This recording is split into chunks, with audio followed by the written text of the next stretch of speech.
నమస్తే అండి. నమస్తే. ప్రస్తుతం రేవంత్ అన్న పరిపాలన నీకు ఏ విధంగా అనిపిస్తుంది?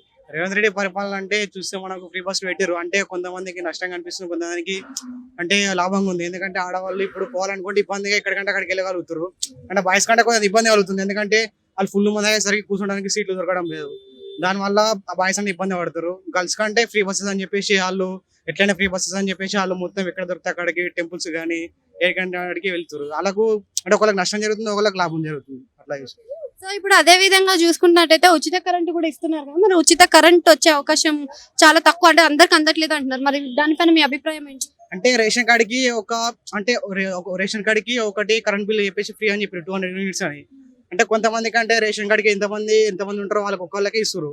మిగతా వాళ్ళకి ఇప్పుడు రెంట్గా ఉంటారు. ఆ రెంట్గా ఉండే వాళ్ళకు అది కరెంట్ బిల్ అనేది రావట్లేదు. సో విద్యార్థులకి చూసుకున్నట్టయితే ఇప్పుడు విద్యాశాఖలో డిఎస్సి పెంచాలి అని అంటున్నారు కదా, మెగా డిఎస్సి పెంచే అవకాశం ఉందంటారా? మరి పొడిగిస్తారా? ఇక డిఎస్సీ అంటే మనకు దాని గురించి అంత అనుభవం లేదు, దాని గురించి మనకు అంత ఐడియా లేదు. విద్యార్థులకు మరి ఏ మేరకు డెవలప్మెంట్ కావాలనుకుంటున్నారు, అంటే ఏం చేస్తే మంచిది అనుకుంటున్నారు? విద్యార్థుల కంటే తొందరగా గవర్నమెంట్ జాబ్స్ రావడం, అంటే జాబ్స్ అనేది తొందరగా అందరికి దొరకడం అయితే విద్యార్థులకు అంతా సులభంగా ఉంటాయి. అందరికి గవర్నమెంట్ జాబ్స్ కావాలి అంటే రాష్ట్రం ఎక్కడి నుంచి తెస్తుంది? అందరికీ గవర్నమెంట్ జాబ్స్ రావు. అంటే మినిమం గవర్నమెంట్ జాబ్స్ రావాలి కదా, ఎంతో ఉంటాయి కదా ఫండ్స్ ఇంత మందికి రావాలని చెప్పేసి ఉంటాయి. అంత మందికి ఇచ్చేస్తే అయిపోతుంది, మిగతా వాళ్ళు ప్రైవేట్ చూసుకుంటారు. Thank you.